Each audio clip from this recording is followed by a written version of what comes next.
I do a lot of speaking. You do a lot of speaking. I do a lot of speaking. It's not traditional for a CTO to do a lot of speaking.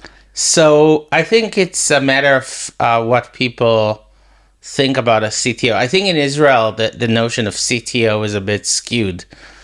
A lot of founders in Israel who call themselves CTO are really R&D managers and not CTO. If you look in the States, CTO is a very outbound position in most companies.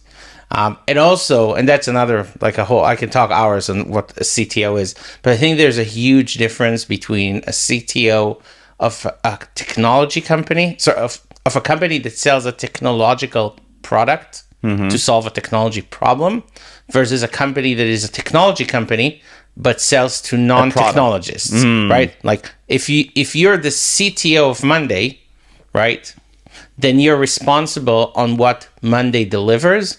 You're not the subject matter expert of managing tasks, right? Right. But if you're a CTO of a cyber company, I expect you to be a subject matter expert in cyber and not necessarily the best engineer in building software. Interesting distinction. So sometimes CTO is a subject matter expert, and sometimes they're responsible for the reliability of the solution and having it work.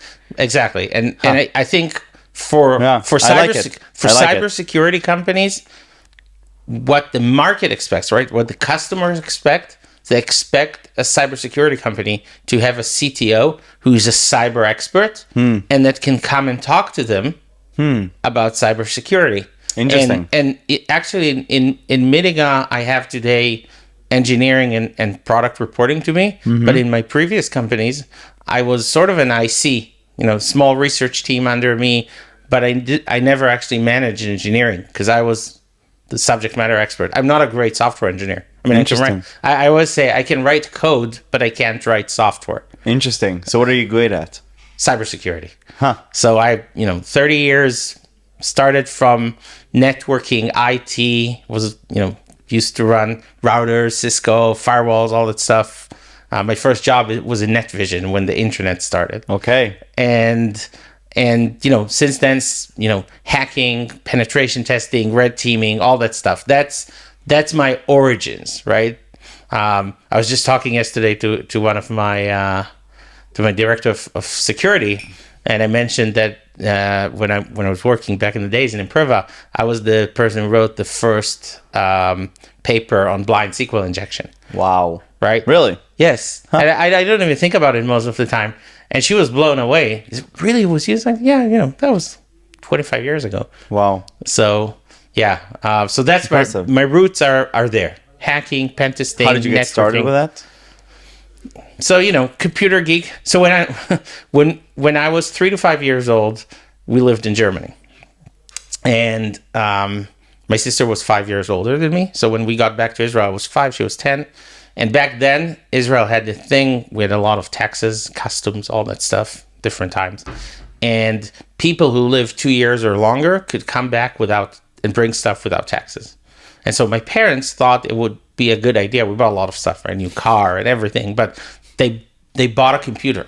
It was a VIC-20. It's like this small brother of Commodore 64. And they thought, it's a new technology. It would be good for my sister to do something with it. She never liked it. Although today she's a professor for information systems, but back then she didn't like it. So I took over. So at the age of 5, I got my first computer. Mostly played games on it. Then got my PC when I was 12, I think, and started playing around. If you remember, you don't remember, you're young, but the days of managing memory and getting extended memory to work and all that stuff. I have it in the history books of the university. And so I was all into that. And then when I was 18, I went to study in the university for the army. I was never a big fan of studying, but I worked all the time. So I started working for NetVision for the first ISP in Israel and started working with Linux in 94, 95 when things just started. And, that just got me in. And then in military, I went to the intelligence, and I got pulled into doing cybersecurity because I knew firewalls, which was more than anybody else in '98.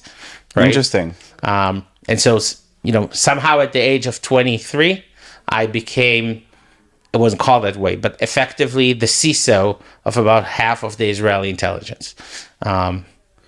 And this is really the roots and the starting point for firewalls and the network security and right. So what's happening in the ecosystem at that point? Paint me the picture.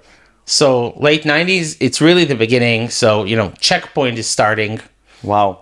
I think Checkpoint started 94, 90, around that like time. Yeah. So when I was in 90, I think in 98, we did the first firewall RFP for the military to buy Checkpoint. Wow. Yes. Before that, we just had routers with access lists. And there was antivirus. There wasn't a lot of software. There weren't a lot of security solutions, right? Antivirus, firewall. Started looking a little bit at content filtering. Yeah. Right, the army wanted to be able to start getting things in and out. Internet was starting, Sure. But really, really, really early days. And then when I left the military in 2000, I started working for this tiny company, consulting company, which later turned to be Imperva. I was the first employee at Imperva. Okay. But before it was Imperva, it was a small company with Mickey and Amichai, and we really did some of the first steps in application security pen testing. Wow. Right, I mentioned being one of the authors of blind SQL injection. It was really the first day. We invented so many techniques in that space, and I spent a big chunk of my career in AppSec. Did it just feel like a blue ocean that you're just saying like there's so many things to discover right now? Let's go. I mean, was that the vibe? Yeah, it was a complete blue ocean. I mean, my first pen testing project, I didn't even know anything. Right, it was just fumbling around. It was this app for a bank, online banking. It wasn't even web. It was a client-server online banking application. You would dial with modem and work on your bank account. And we just, we reverse engineered the protocol and discovered all the checks are done locally. And so, second day of my work outside of the military, I do pen testing and I create $83 billion in my test bank account. Actually. And I was like, I could just do that in the real bank account and retire. Unbelievable. But I want to sleep at night. So. Well, when you make these discoveries and you get through the vulnerabilities and you see something that's supposed to work a certain way, but you manage to get it to run a different way. And what is that? So walk me through this experience of doing that type of innovation and that type of research from the hacker mindset. So I think the most important thing, it's like, in a fashion, it's like a detective work, right? To be really successful in hacking, you need to understand how it works, right? So I see a lot of people in the industry that don't bother to spend the energy to understand how the engineering works. They just learn techniques. Oh, here's how you do SQL injection. Here's how you, scan something, you abuse misconfiguration, but they don't understand how it works. So yes, they can hack some things sometimes, but they're never going to find anything new because they don't figure, so going back to blind SQL injection. So the best paper on SQL injection back in 2001-2 said, to do SQL injection, you need the website to have detailed error messages. I know it's so stupid, so old, right? But and then you would put a quote and you would get the SQL error, right? And so you could know how to do SQL injection. Right. And the recommendation was how to prevent SQL injection, disable detailed error messages in your IIS, right? Wow. Yeah. And a lot of people, that stopped them. And I was like, look, the error message is just a way to figure out what's going on, right? It doesn't change the essence. Right. So let's think like the engineer who wrote this code. How would they write the query? What would be there? And then what I could do to probe it without getting detailed error messages, right? And then we came up with all these binary checks, right? If I do this, I will get an error. If I do this and it's injected properly, I won't get an error, Beautiful. Right? And so I always say, I think security should never be somebody's first job, right? because you need to understand the technology, right? The best security people are the ones that understand how technology works.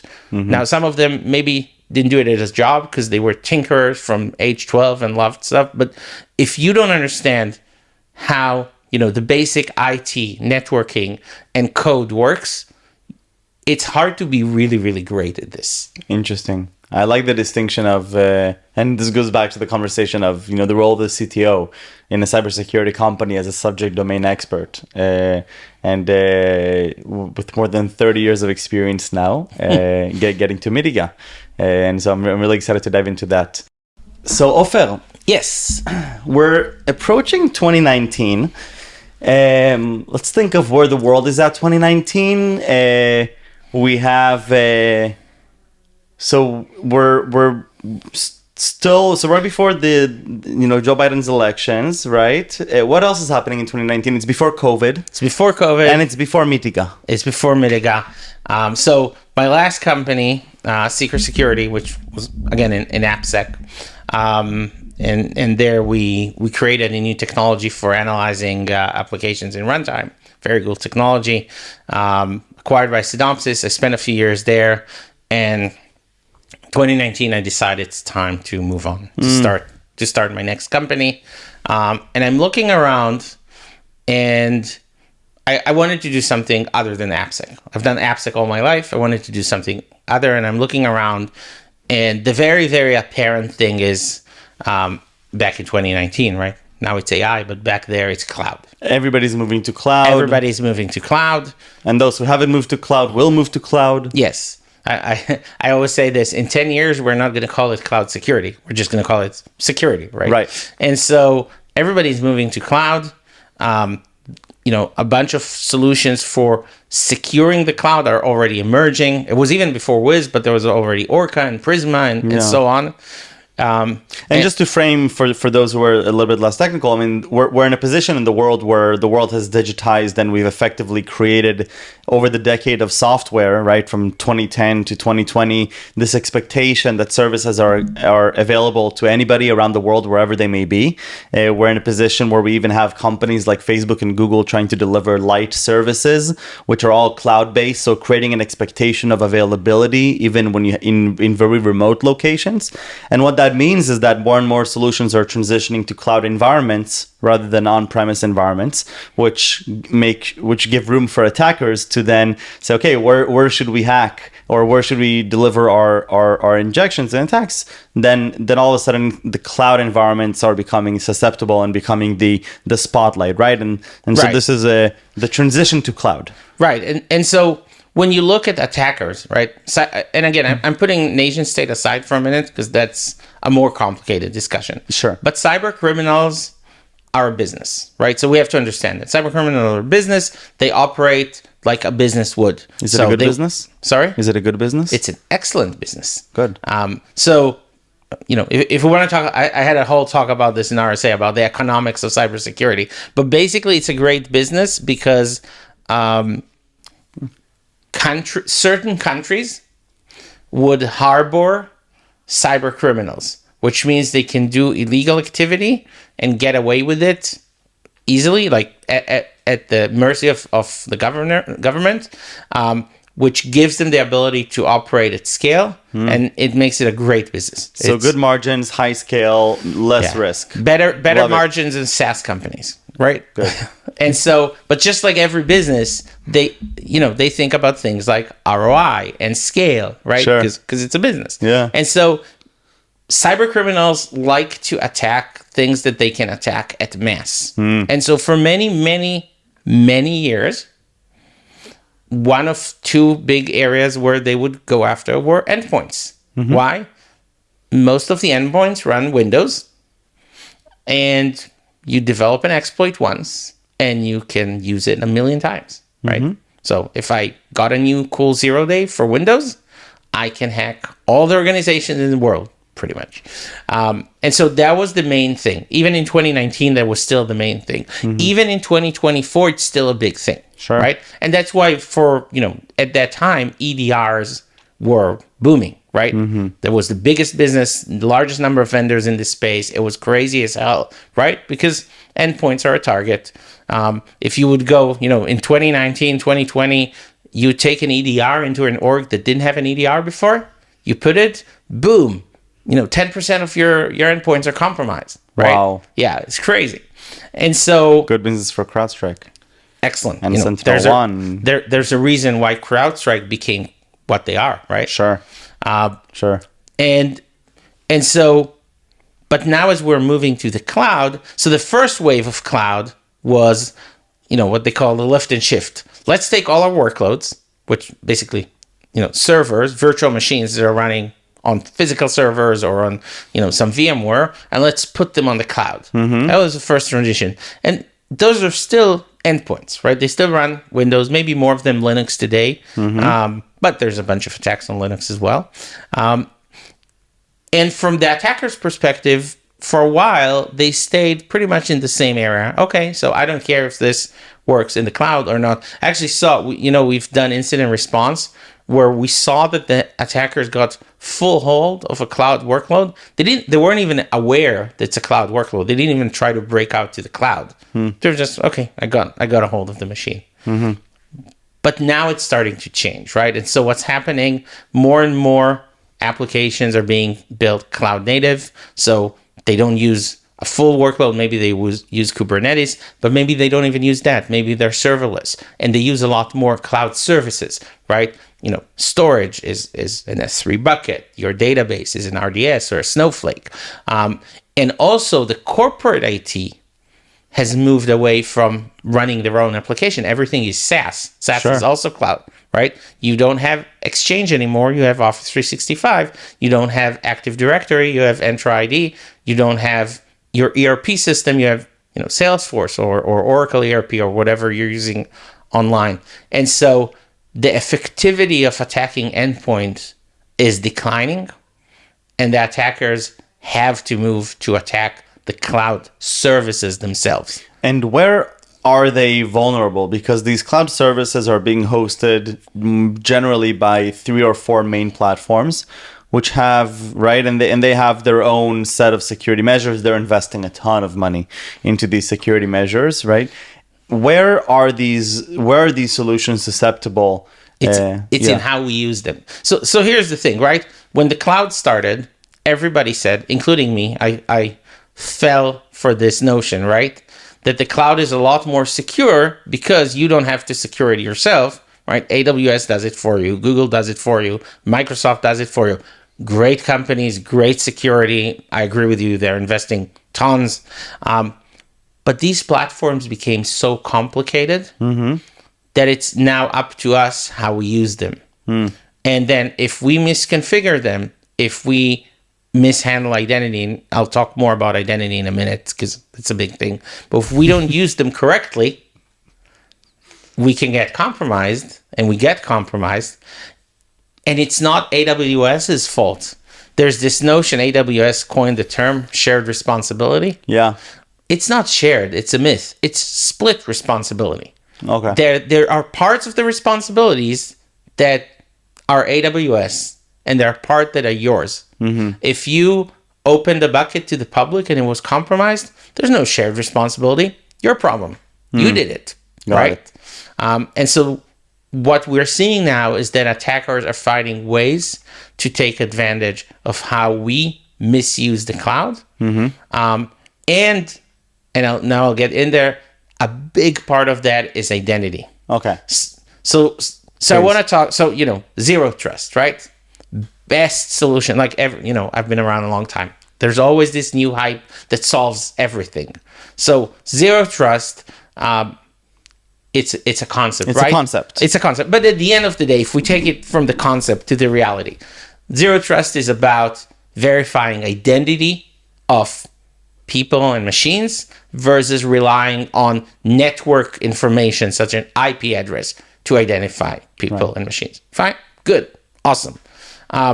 So now this is the new source, but we've went the extra step and we said, well, it's so great, we will put everything on this. And so single sign-on, federated identity, delegated identity, right? Different names for different things. They're all the same. So once I have an identity, it's being recognized across all my cloud footprint, cloud, SaaS, whatever.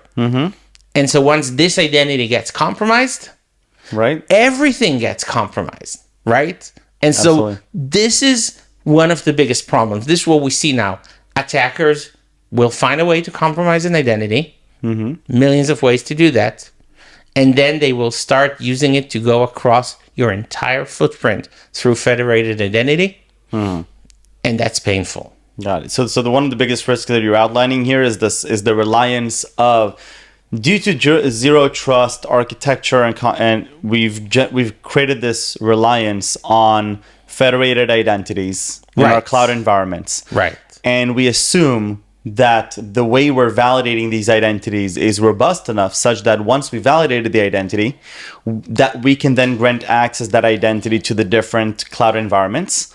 And what that means is that if the attacker compromises the identity in some way, shape, or form, and assuming that there are ways to do that, then they have access to effectively many services within the cloud with limited questions and limited barriers along the way, right? And so Yes. it seems like we've shifted this Chinese wall to guard the identity. Is it really that easy to compromise the identity? Yes. And again, it depends, of course. But there are ways to compromise identity. And again, you don't have to always succeed in all of them. You just need to succeed in enough. Right. So let's split human identities and non-human identities. Right. So human identities, probably the two most efficient ways is, well, phishing, still around. It's still a thing. That's what we're doing. Yeah. Yes. Yeah, exactly. There's 2FA. There's, phishing and fraud, right? Yes. I was just, talking to my IT, reminding them, if somebody comes to you on Slack to reset a password, you have to talk to them. Soon somebody's going to call them with Ofer's Ofer's face and voice. Exactly. Yeah. And that's becoming even harder. So you have to put measures in, right? But phishing, faking is still a thing. It's not going away. It's never going to go away. It's only getting harder. What do you mean not going away? It's getting crazier. Right. Yeah. So one way, right? Happens all the time. Yeah. Even with 2FA, all that stuff, Yes. So here's the thing.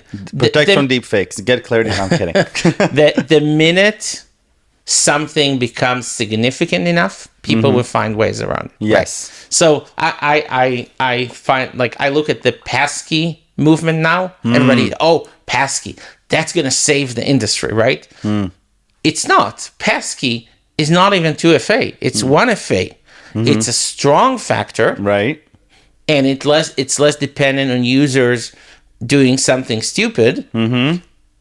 But if their machine is compromised, and we talked about endpoint compromise, Sure. then I can steal it. Now, if my machine is compromised, I still have my authenticator on another device on my phone, right? If I rely on passkey. Yeah. So then the second way to steal identities is endpoint compromise. So it's still a big thing. Sure. And so people, most companies still let people log in from their home computers to work assets. We don't, but a lot of companies do. Something as simple as logging into your Office 365 to your Sure. email. Yeah. Right. And we have multiple devices. We have it's bring your own device. Yeah, and world, so you right? have your home computer. You want to be able to log in from your home computer to your mail, and then Yes. your kid plays on your home computer, and he gets a malware in, and then we can steal your information. Sure. And the info stealer business is on the rise. So prices of stolen credentials has gone up. Why? Because that's the main access. Yeah. By the way, we see that because we're in the world of real-time communication. We get to observe the behavior of what devices do people log into their communication platforms, and the amount of times that they engage in business settings through their personal mobile phone for Zoom or a personal laptop. I mean, it seems like it's almost as much as their work computer, and I think most companies don't even limit to a work computer today, and so it's not easy to limit to a work computer. Of course. So we limit everything. So in our environment, Microsoft 365, you have to have a computer that's managed by Intune and compliant. But to be honest, it's not mature technology. There are all kinds of quirks around it. And we're sub 100 people company. That's fine. But I can't imagine somebody managing this at scale. Absolutely. Okay, so we have the problem of these environments, which in perception are obviously more secure, and I would assume that we are augmenting insecurity overall, right? I mean, I would hope so that over the last couple of decades, you can tell me from your experience, we've become more and more secure over time, but maybe that's a fallacy because we've also expanded on the amount of services we have, so we have more attack vectors. And the attackers got better. So if I had my skills today and I would go back 20 years pen testing, yes, I would be even much stronger. Right. But how do you measure we became more secure? There's more cyber crime today than there was 20 years ago. And I think that's the beautiful thing about this industry is it's a never-ending industry because wherever we're innovating and we're creating new environments, new architectures, new services, there's going to be new attack vectors. Going back to cloud. Yes. Because we talked about cloud and we talked about the perception of secure environment through the cloud providers where these services are running on. And they're investing billions into their security services. But we have still compromises of identities, whether it's through phishing, through endpoint attacks, leading to these federated identities, which can be compromised, allowing attackers access to the cloud environments. Just one of the ways in which this is not secured. Right. Leads to incidents. Right. And cloud incidents. Right. Enter MITIGA. Right.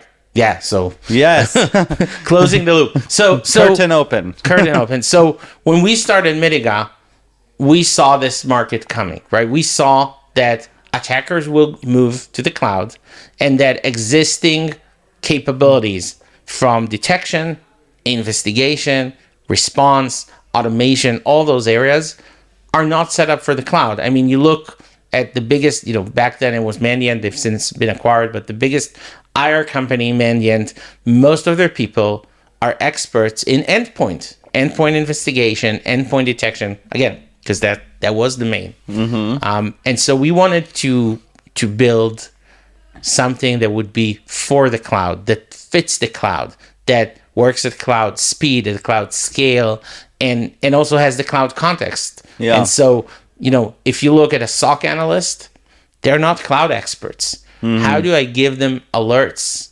and tools that they can use without being now a big cloud expert? Because they're not. Now, when you say the impact of them not being cloud experts is, for example, they get an alert saying, hey, this Kubernetes cluster seems to have weird access, right, in some way, shape, or form, or these identities are accessing it in ways they're not expected to.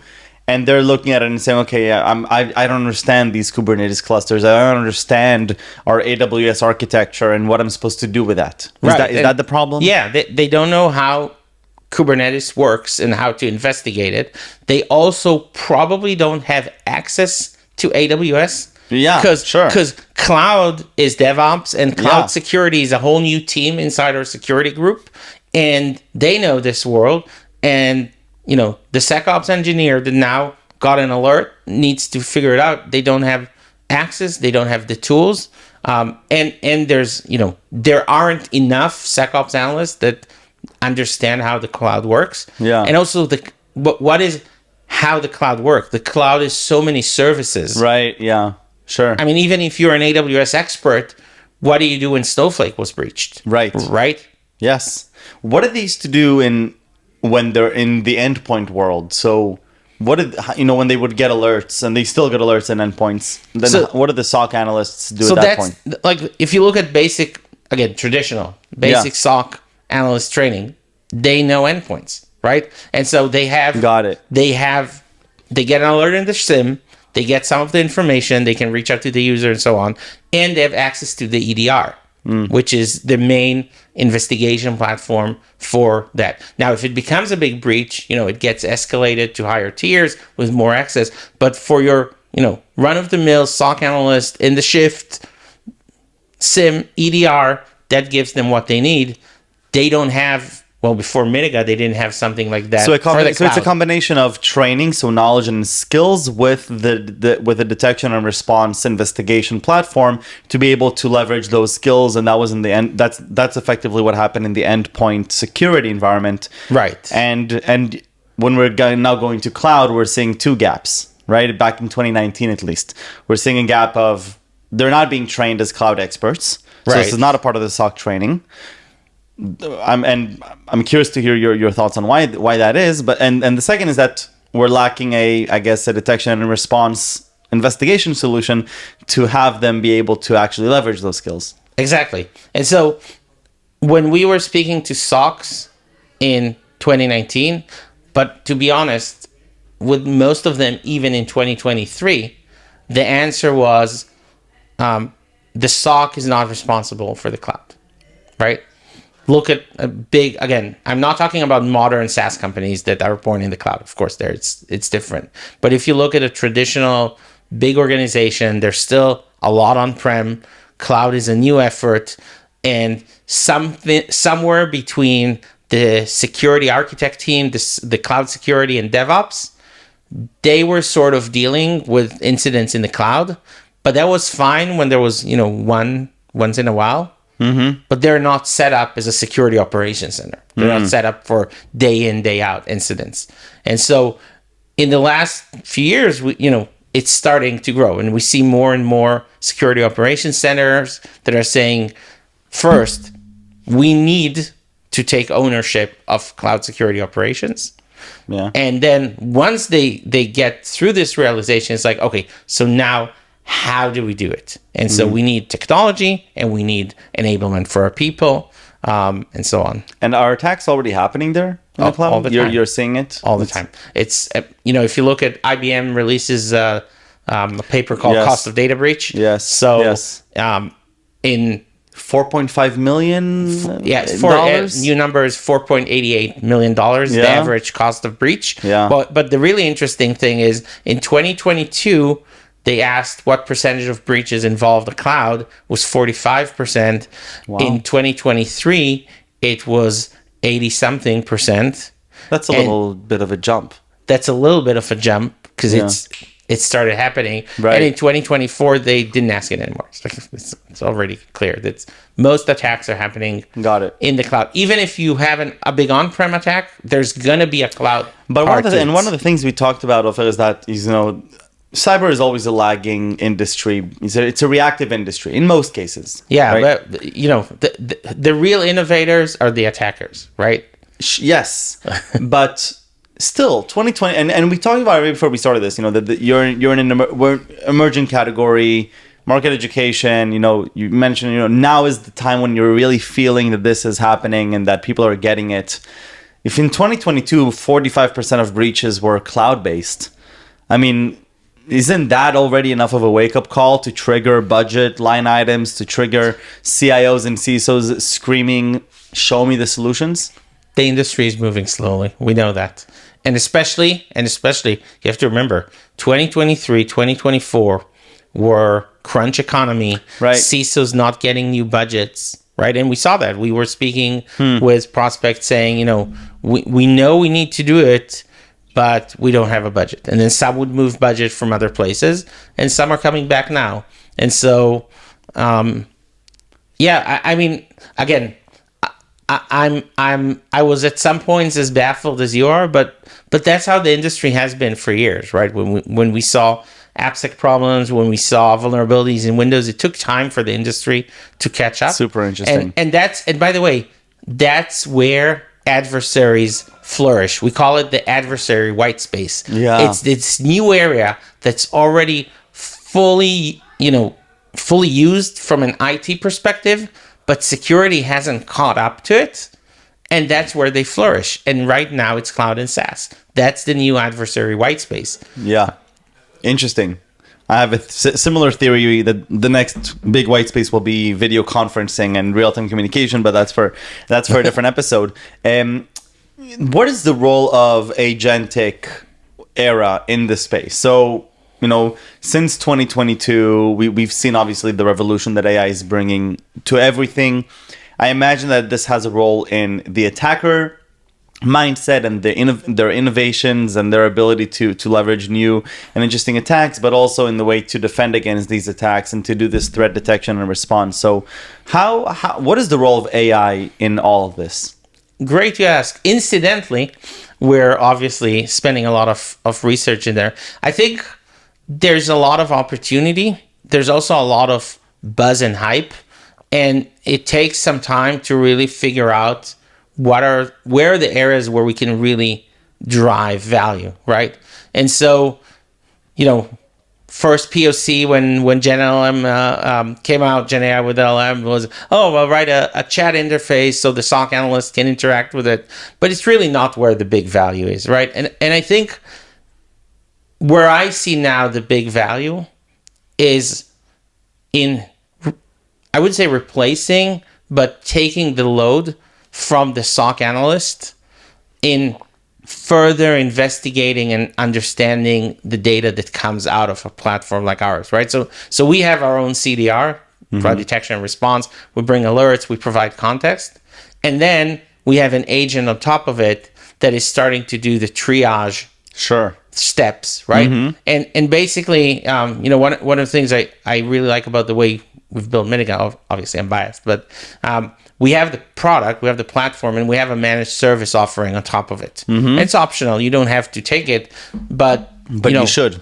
No, I'm kidding. No, it's helpful for customers that don't have the skills or enough people in their SOC to do it. Yeah. And so, one reason we do it is adoption, obviously. But one of the side benefits of this is that we get to use our product every day and to make it better because of that. And so what we're doing is, we were looking at what our analysts are doing and building agents to replace or mimic some of this, right? So the first tier that's, already working in our product, call it AI Insights. It basically takes that first step where you're, the analyst gets an alert, say, okay, I saw user X doing something Y. Is it really bad, or maybe it's an alert, but it's not a bad behavior. So, is this user suspicious in any other way? Sure. Do I see other things? So they look around, they try to see where they come from, user agents, stuff like that. So we've built an agent that does all that and gives you the insights. Yeah. And so it does two things. It automates it. So with that, it adjusts the severity level based on that. But we also show you, because I think AI alone is difficult for people if they don't understand what it did.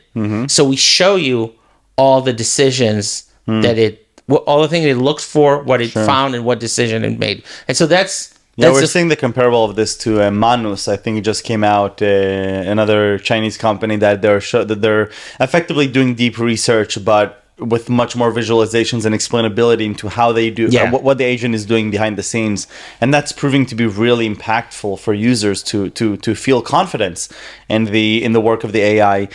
And it sounds like what you're saying is speaking to a very big trend that I'm seeing in my conversations with CISOs, is that they're saying, listen, over the last few years we've been bombarded with alerts. We've been getting so many alerts. We don't want more red alerts. We know we're getting compromised. We know we're in deep problems.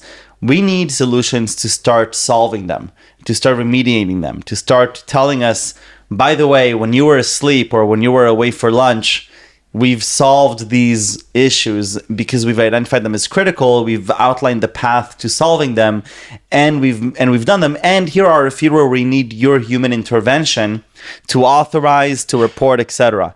Right? Is that the trend that you're seeing when you're looking at how to triage and to go through the action? Right. So the first layer is getting better triage, right? Yeah. So that's, we've already pushed it, it's working, it's great. The second layer, it's now in beta, it's getting a full triage, right? So not just giving you the insights, but giving you the ultimate conclusion, right? And so at that point, the customer can tune, based on how confident this is. Yeah. When is this conclusion good enough for them to let AI take the next step? Right? And the next step is the remediation. And we have remediation already in the product. So once the triage is done, you can start that. I think one of the biggest challenges that we as an industry are going to face is how reliable this is, to which extent of remediation. So I'll give you an example. If I'm pretty confident, let's say 99% confident that a user is compromised, I would really want to block that user, reset their password, right? But now imagine that an AI made this decision on the CEO's user a minute before a board meeting. In that case, maybe even if we know the user is compromised, it's better to keep that way, because the risk of the CEO not being able to show a presentation, a board meeting, far exceeds another 2 hours until we remediate their account. So right? context. So when do we let AI make these decisions for us? And one of the areas is, can AI work with humans hand in hand in a time fashion? It's like the AI will say, look, I'm going to do this in 15 minutes.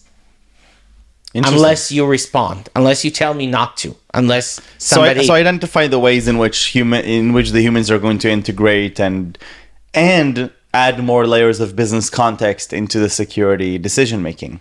Right. Which is not trivial. It's not trivial at all. It means it's not trivial at all, because you now have... has this happened before where security analysts or SOC analysts had to understand business context in this impactful way? They always, but it's natural as human beings, right? If you work in the SOC and you see that the CEO account is compromised, you're not going to treat this the same way as just an engineer account got compromised, right? Yeah. You're going to call your boss.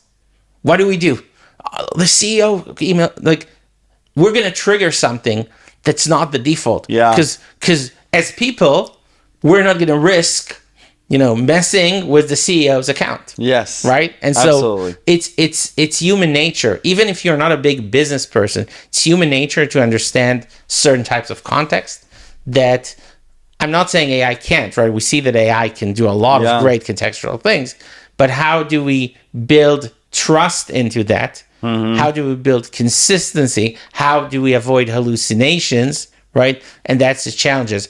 And one of the things, obviously, I'm in the security operations world, so I'm interested in that space. So there are a lot of new startups right now that raised a lot of money to build what we call autonomous SOC or autonomous analyst and do this triage.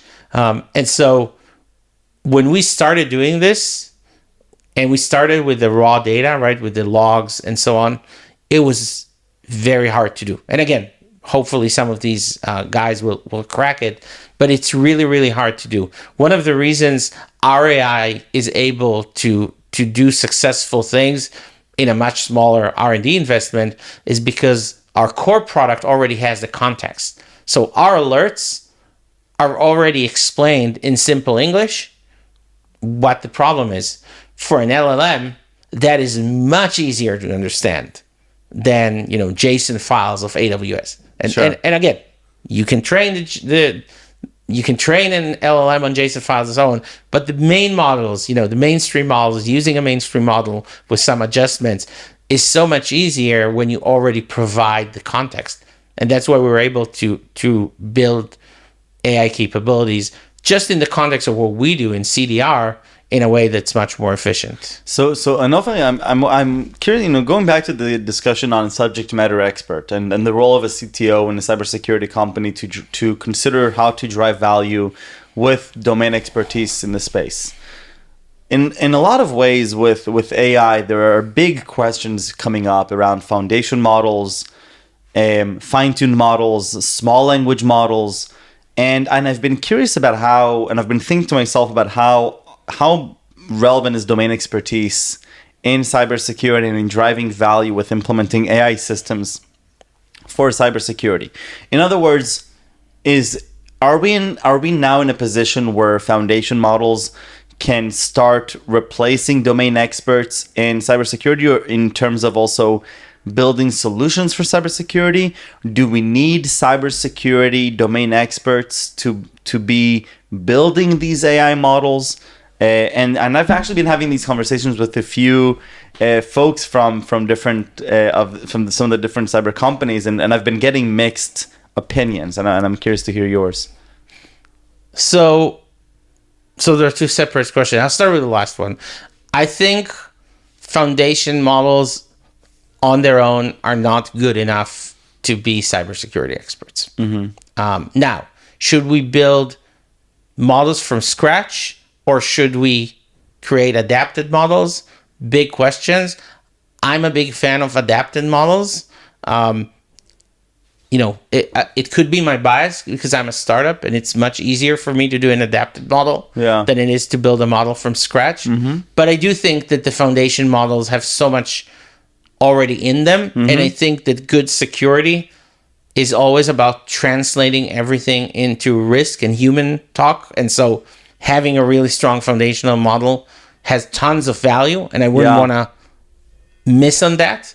But you're definitely going to have to bring more specifics and context. Otherwise, you're going to get things that are superficial. And going back to the beginning of our conversation, there are a lot of people who work in the industry that don't have good enough depth, right? But to build a really strong solution, you want that depth. And that depth has to be built into the model, and it doesn't come from the foundational models, in my opinion. Because it feels like the foundation models are raising the playing field, such that anybody with a good idea and anybody who has some idea of what's happening, they can build an application or a solution that does something superficially. And we'll have and hopefully that will create clear distinctions between those that have that domain expertise and that sophistication, rather than those that are simply using these LLMs in a surface level manner to do something that looks okay but is not actually driving value. Right. I mean, even if you look at Cursor, right, which builds code, it really builds code well if you're a senior software engineer and you know how to tune it. If you just let it build code, it's gonna build something, but it may be architected poorly. It may be my chief architect tells me that working with Cursor is like we're working with a junior developer, right? You give it a task, and then it comes back, and then you ask it questions, and then you realize it missed something, and you fine tune it, and you guide it, through the prompt. It's great, but you guide it, and then you get to a good result. And so if you use a foundational model with security, you're going to have to do the same. If you want to build something that anybody can use, then you have to first bake in this expertise. And I've seen demos, we talked about remediation. I've seen demos of using foundational AI for building automated remediation, and it looks great in the demo. But then when you start looking at it, diving in, you suddenly see, this thing is running commands on my AWS that I really wouldn't want anybody to run. Yeah. Ofer, thank you so much for being here. This was so fun.